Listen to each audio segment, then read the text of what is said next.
വീരപ്പന്റെ കുഴിമാടത്തോട് ചേർന്ന് തമിഴ്നാട് സർക്കാർ സ്മാരകം നിർമ്മിക്കണമെന്ന ആവശ്യം. ഇതിനായി ഉടൻ നിവേദനം നൽകുമെന്ന് ഭാര്യ മുത്തുലക്ഷ്മി പറഞ്ഞു.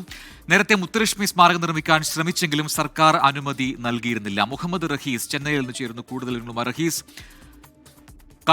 കൊള്ളക്കാരനാണ്, ചന്ദന കടത്തുകാരനാണ് വീരപ്പൻ. അങ്ങനെ ഇപ്പോൾ ഇങ്ങനെ ഒരു സ്മാരകം വീരപ്പൻ നിർമ്മിക്കണം എന്നൊക്കെയുള്ള ആവശ്യം, അത് ഭാര്യ മുത്തുലക്ഷ്മി ഉയർത്താനുള്ള സാഹചര്യം എന്താണ്? നേരത്തെ തന്നെ അത്തരത്തിലൊരു നീക്കം നടത്തിയെങ്കിലും അതിന് സർക്കാർ അനുമതി നൽകിയിരുന്നില്ല. ഇപ്പോൾ സർക്കാർ സ്മാരകം നിർമ്മിക്കണം എന്നൊക്കെയുള്ള പറച്ചിലിന് പിന്നിൽ എന്താണ്?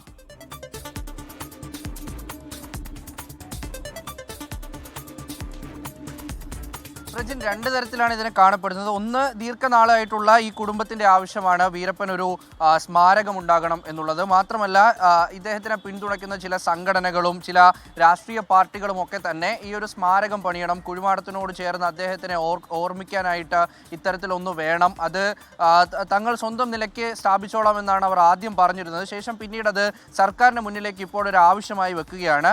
അങ്ങനെ നിരന്തരമായുള്ള ഒരു ആവശ്യമായിട്ടാണ് ഒന്നാമത് അതിനെ കാണാൻ കഴിയുക. രണ്ടാമത്, മറ്റു ചില കാര്യങ്ങൾ കൂടി ഇപ്പോൾ പുറത്തു വരുന്നുണ്ട്, അല്ലെങ്കിൽ അത്തരത്തിലൊരു ആംഗിൾ കൂടി പുറത്തേക്ക് വരുന്നുണ്ട്. അതായത് വീരപ്പന് സ്വാഭാവികമായിട്ടും അദ്ദേഹത്തിൻ്റെ എല്ലാ നെഗറ്റീവ് ഷെയ്ഡുകളും മാറ്റി നിർത്തിയാലും കുറേയധികം ആരാധകർ അദ്ദേഹത്തിനുണ്ടായിരുന്നു. അദ്ദേഹം ചെയ്ത കുറേയധികം കാര്യങ്ങളെ പിന്തുണയ്ക്കുന്നവർ ഇപ്പോഴുമുണ്ട്.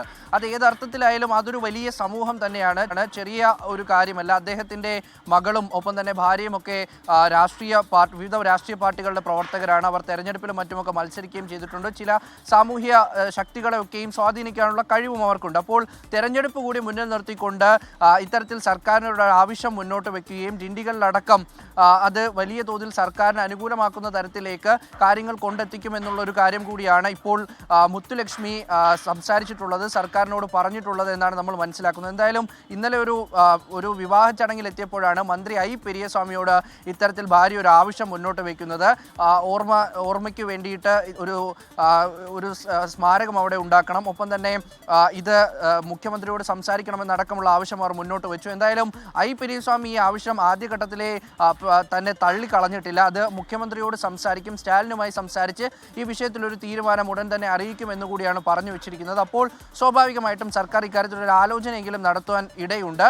അല്ലെങ്കിൽ സ്വന്തമായി ഒരു സ്മാരകവുമായി മുന്നോട്ട് പോകുമെന്ന് കൂടി ഭാര്യ ഈ ഘട്ടത്തിൽ വ്യക്തമാക്കിയിട്ടുണ്ട്. എന്തായാലും വീരപ്പന്റെ സ്മാരകം ഒരിക്കൽ കൂടി തമിഴ്നാട്ടിൽ ചർച്ചയാവുകയാണ്. പ്രജിൻ, യെസ്, വ്യക്തമാണ്. മുഹമ്മദ് റഹീസാണ് വിശദാംശങ്ങൾ നൽകിയത് ചെന്നൈയിൽ നിന്നും. ഭാര്യ എന്ന നിലയിൽ ഭർത്താവിനൊരു സ്മാരകം, അത് അവരുടെ വ്യക്തിപരമായ ആവശ്യമാണ്. സർക്കാർ രീതിയിൽ ഒരു സ്മാരകം പണിയണം, അതും വീരപ്പൻ്റെ ക്രിമിനൽ ഹിസ്റ്ററി അതൊക്കെ നമുക്ക് അറിയാവുന്നതാണ്. ഈ പറയുന്ന പോലെ നിരവധി പോലീസുകാരെയും വനംവകുപ്പ് ഉദ്യോഗസ്ഥരെയും ഒക്കെ തന്നെ കൊന്നുതള്ളിയ ഒരാൾ, ആ രീതിയിൽ ചന്ദന കള്ളക്കടത്ത് മാത്രം നടത്തിയ ഒരാൾ, അയാൾക്ക് സർക്കാർ ഒരു സ്മാരകം വച്ചു നൽകണം എന്ന കുടുംബത്തിൻ്റെ അല്ലെങ്കിൽ ഭാര്യയുടെ ആവശ്യമാണ് വാർത്തയിൽ ഇപ്പോൾ നിറയുന്നത്.